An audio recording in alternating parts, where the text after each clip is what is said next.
Welcome to this month's edition of What's New in Digital. Today, we are going to be speaking with Chris Dion, who is one of our fractional CMOs at No Typical Moments.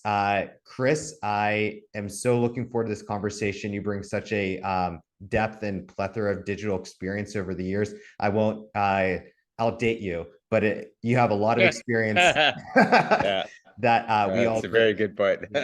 at No Typical Moments, and love to dive right into it. Chris, what is your first point today you want to speak with us about?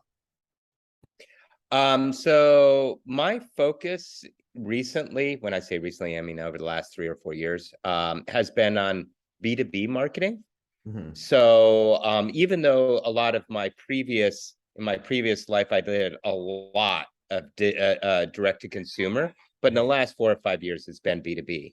So that means targeting really high valued customers, Mm-hmm. right? To pull them in. And because a lot of my B2B clients are selling products that are, I don't know, let's say $3,000 up to $300,000, Mm-hmm. that B2B timeline includes everything, from digital marketing to getting the person on the phone to closing them, in different ways rather than just simply, an e-commerce site where you just enter in your credit card and go. So it's a different world than the DDC world, right? So based on that, number one thing that I've seen, and when I say this, you probably are going to be nodding your head. It's the obvious, but let me just say it this way. Prospects are staying anonymous longer.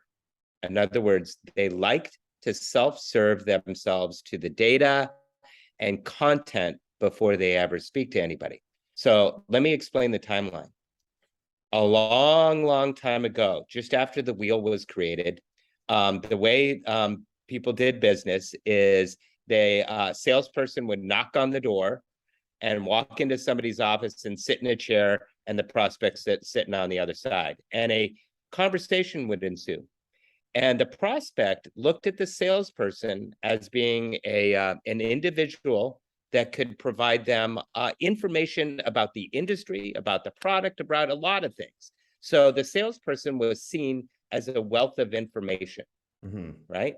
When the digital world came out, all of a sudden that salesperson was faded away, right? The person didn't knock on the door, wasn't expected to go sit in that chair. Prospects decided, hey, look, I can go on the internet and I can look up all this information on my own. I don't need you to come and sit in my chair and tell me, right? That whole process is continuing. In other words, people are doing more and more research online in the B2B world, whether you're buying a $500,000 part for your manufacturing facility or a $2,000 content book or whatever, right? Doesn't matter. That research is still being done online. So people are staying anonymous longer. Let me ask you a question on that. So in 2022, if I know I was just saying before we jumped on, I just got my own workspace back, so I don't have my own like brick and mortar store per se. But in 2022, if someone were to come up to my door and attempt to sell me something, I would think they're going to murder me. That would be my right, so, right. Way back when, I'm sure they had ways to build that rapport, and it was super normal, whether it's their outfit, their hair, their tone of voice, and whatnot. In today's world, how do you replicate that ability to create rapport in a virtual environment? So that is the art of B2B digital marketing, and it's becoming more important to build a digital relationship with the prospect. What we've been doing for the last 5 years is using content to build trust with the customer and build that relationship. Webinars, e-guides, blogs. We've already been doing that for a while now, and that works. It builds trusts, but it's still not human enough. So what we're trying to do now in the digital space is to humanify, or make all the outgoing emails, all the communications with that prospect needs to come from an individual, not a company. And that individual needs to have a human character. Like, you need to provide your humanness in there, right? So personalization becomes really important. That doesn't just mean putting their name in the email. That means putting their name and it'd say, hey, Andrew, love the fact that you're in San Diego. I used to visit there every year. I'm in Phoenix, blah, blah, blah. I would love to see if you're ever there sometime. You could show me around. Like, provide a little bit more personalization than just personalizing the name. And there are ways to automate that. But if you automate too much using AI, you can actually, mess it up. So I call it AI HI. So you AI half of your marketing campaigns, but you have a human login to ensure that it's done properly or customize the rest. Let's go to point number 2. Okay. Point number 2 is the same concept, which is making things human.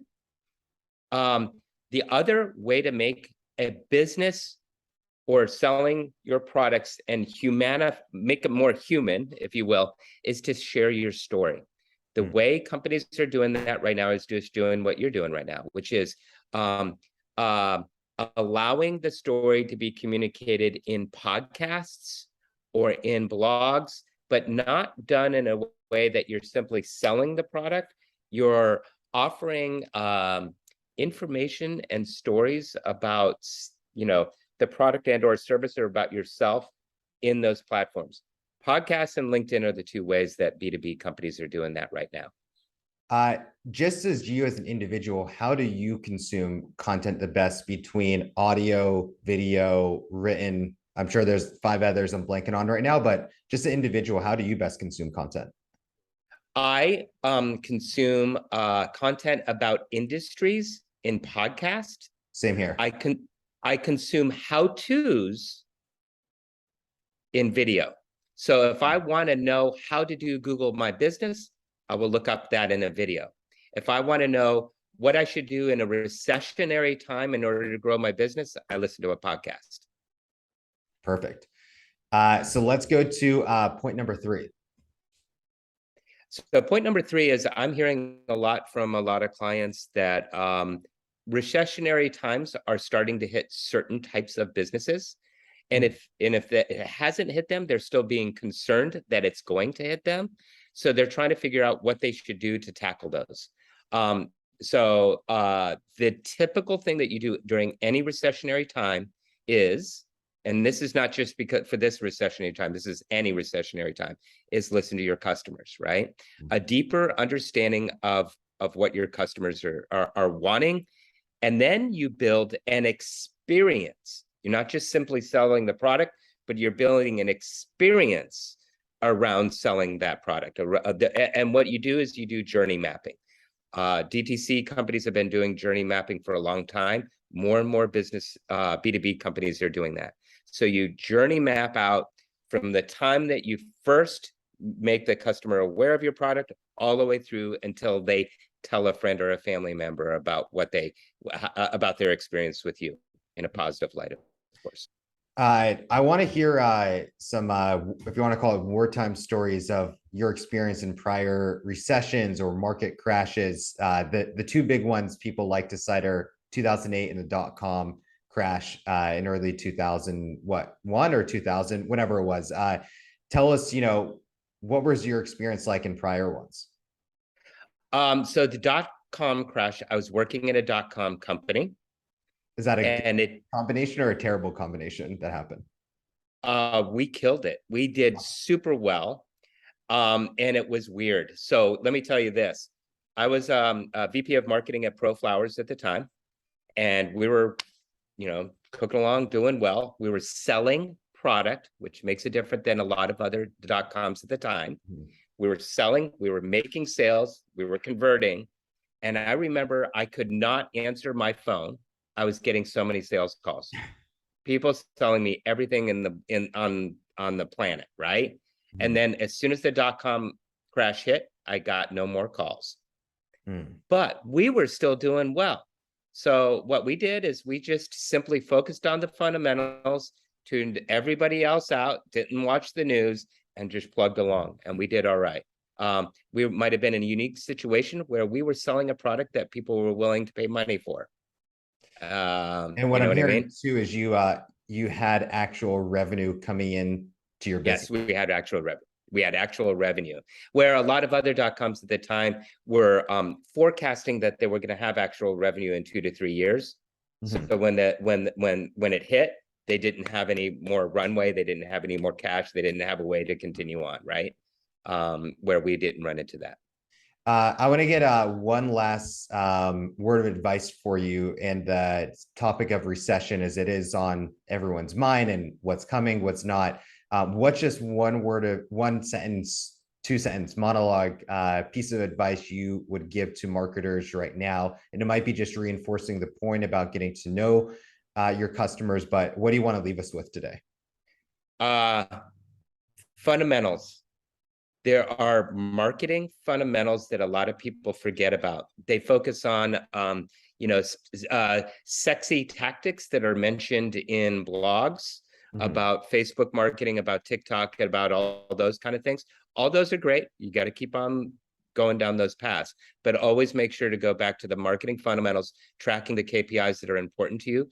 What gets measured gets improved. So if you're not measuring it on a daily, weekly, monthly basis, I guarantee you're not really improving it. So fundamentals, KPIs.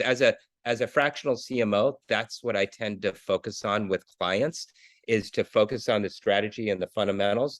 And then we can add and take away tactics like TikTok, like Meta, whatever, as needed, depending on what's happening in the economy and the world and society.